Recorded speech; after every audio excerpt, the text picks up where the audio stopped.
Welcome to the Banker Lamp. Please enjoy the video. You'll start by powering the JBL Vibe Beam and positioning it. This ensures stable audio and clean beam projection. Once charged, press the power button and wait for the status LED. Make sure Bluetooth on your phone is on so pairing begins immediately. This reduces delays and avoids repeated resets. If using an auxiliary source, connect the cable now. These steps get the device ready so you can focus on pairing and playback without interruptions. Once the speaker is powered, put it into pairing mode by holding the Bluetooth button until the LED flashes. This tells the unit to accept connections.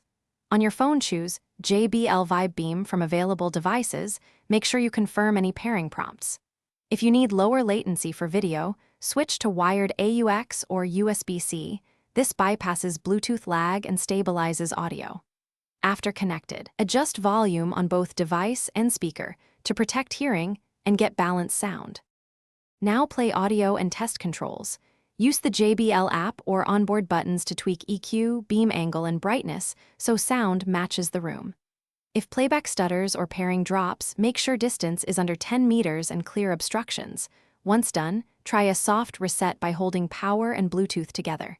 If problems persist, update firmware through the app. This often fixes bugs. Finally, verify cable integrity for wired use to rule out simple hardware issues. Thanks for watching. If this was helpful, leave a like and consider subscribing. See you next time.